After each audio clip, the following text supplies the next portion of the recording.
ba? Bundok. Peninsula. Yan, bagong daan.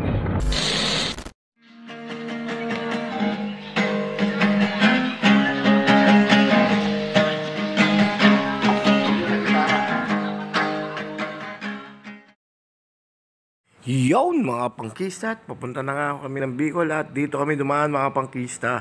Napanood ko sa vlog to, ayaw mo isang vlogger yun, Bicolano siya mga pangkista na may bagong daan daw din sa Bundok Peninsula at nakapasok na kami mga pangkista. Okay ang daanan, maganda. Kaya tignan natin mga pangkista kung suwabe ba din papuntang Bicol.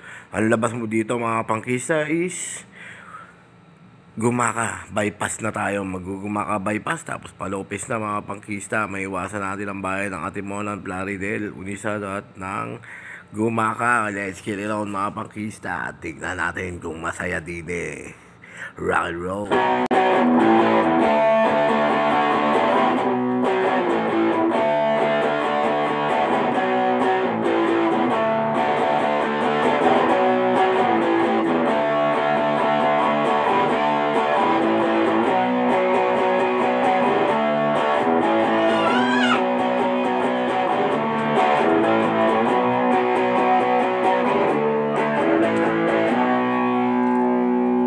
Yon mga kapagkista, okay naman ang daan at medyo may ginagawa lang dito. Nandito pa lang kami sa bandang bungad.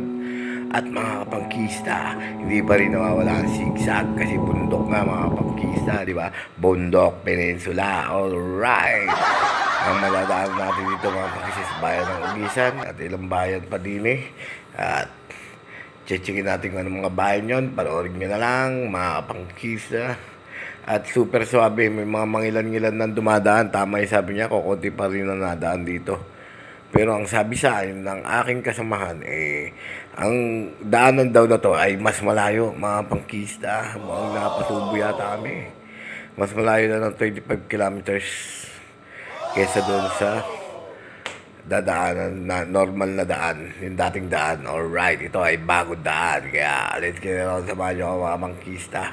Parang tignan natin o nakakaumay at sigsag din mga pangkista. Shortcut siguro doon. Dito shortcut mga pangkista. Papaalala ko lang, this is not a shortcut, this is a long cut. What? Maganda lang daw ang daanan dito, sabi. Hindi katulad ng sa ating mga na medyo delicate at lubak-lubak. Ayun ang may iwasan natin mga pangkista. Hindi siya lubak-lubak, sabi ang road. Alright, let's get it out. Right road.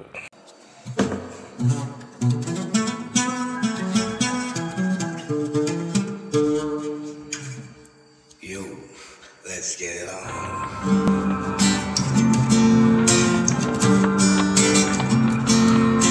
Favorite vlogger ng vlog nito. Bicolano gala. Tapos ang dami ng nagsidaanan ng rider. Nakita kasi nila sa pagkita. Banging. Walang ginagawa, hindi ang bunganga. Ulang-ulay. Kaya ng kain, di naman kumatapa. Tulog na tulog, di naman lumalaki.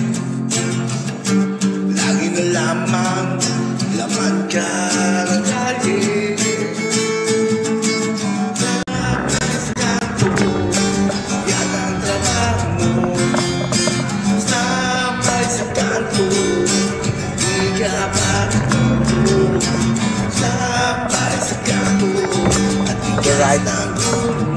The right road.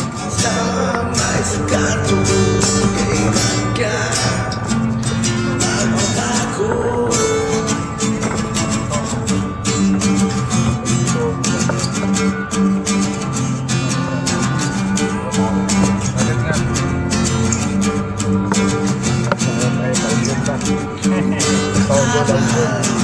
Puro katol, para kang pensyonado.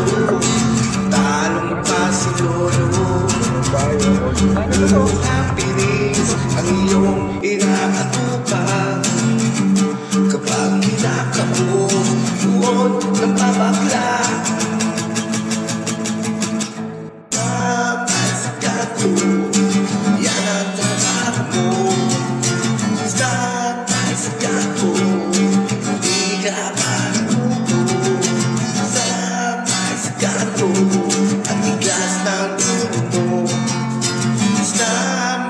kanto, kailan ka magbabago?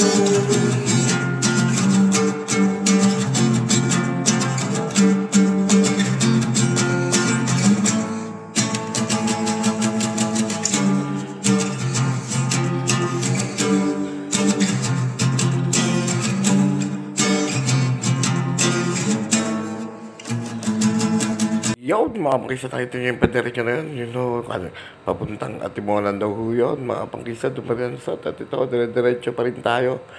At medyo mahaba na ating tinatakbo, mga pangkisa. Let's get it out. Yun, mga pangkisa. At yung Atimonan na nagkali ko ay malapit na. Malayo pa pala tayo, mga pangkisa. Mahaba-haba pa.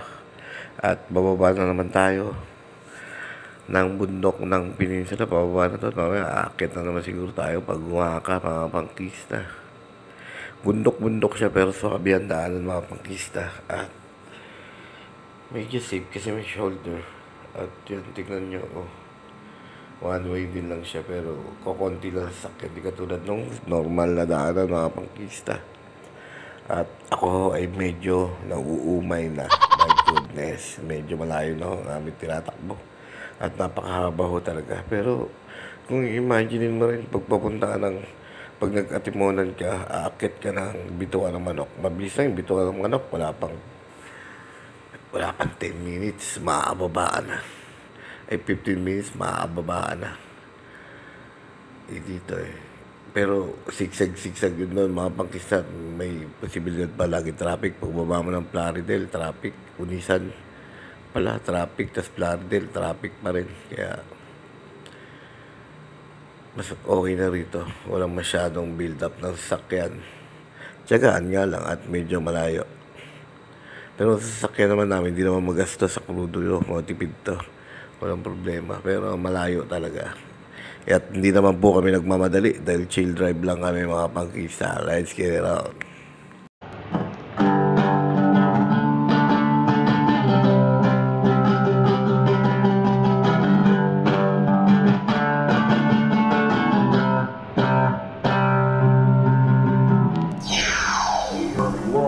Never let me see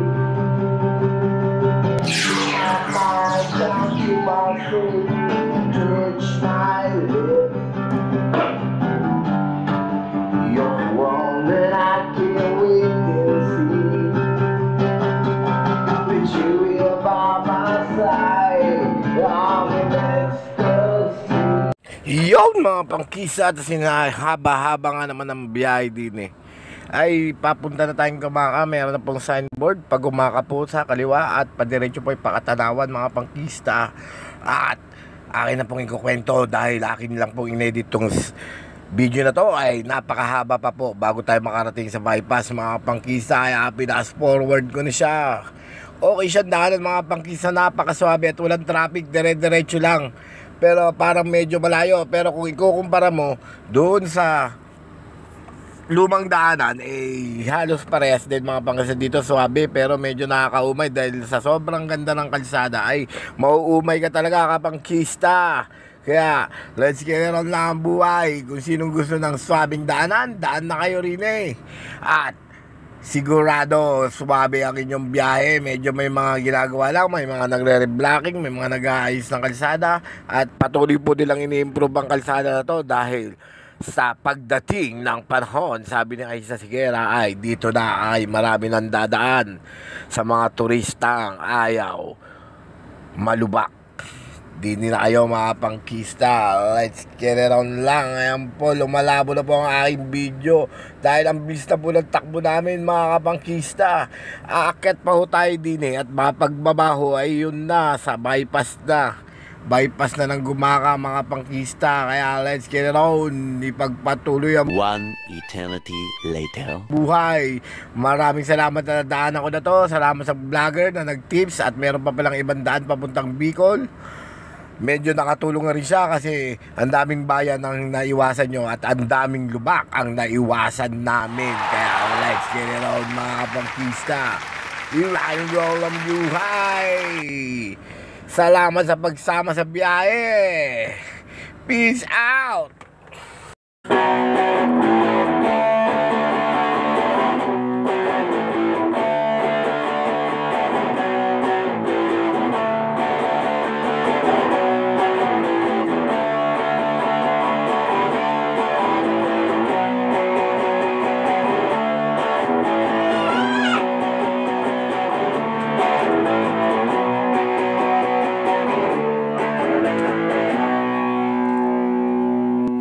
Yo, mga kapangkisa, approaching hindi pala, hindi namin sa Gumaca Bypass Road at pababa namin mga pangkisa. Pagbaba mo, kakaliwa na ng Bagya at ang National Highway na ng Gumaca at nalalapit kami sa Quezon. Boundary na to, ang labas nito mga kapangkista. Talagang naiwasan mo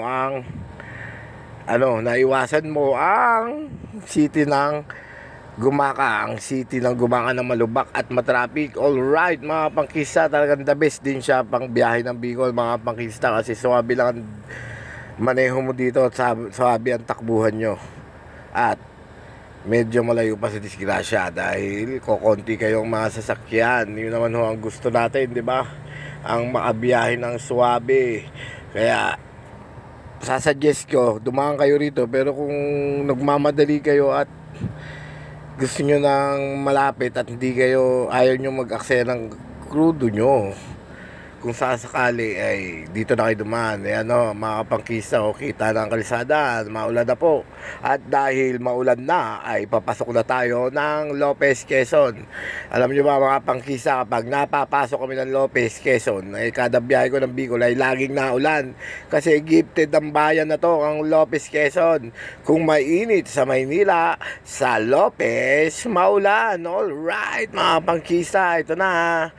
Pan-Philippine Highway na pa Bicol. Let's get it on. Biyahe na tayong Bicol. Dire-diretso na to. Hanggang dito na lang vlog ko. At sa mga hindi pa po nakakapag-subscribe, ay please mag-subscribe na kayo. Dahil pag nag-subscribe kayo, di masaya ako. Alright, let's get it on mga pangkista. Maraming salamat sa mga kapangkista ko at sa mga idol ko sa FB. Let's get it on. Please don't forget to like and subscribe Mac Cobain Vlogs sa YouTube at Mark Anthony Diego Pascual sa profile ng FB. Let's get it on sa Mac Cobain Vlog sa Mac Cobain TV sa may FB page ko. Kaya let's get it on mga pangkista. Ito na ang aking biyahe. I-rock and roll buhay. Let's get it on. Peace out.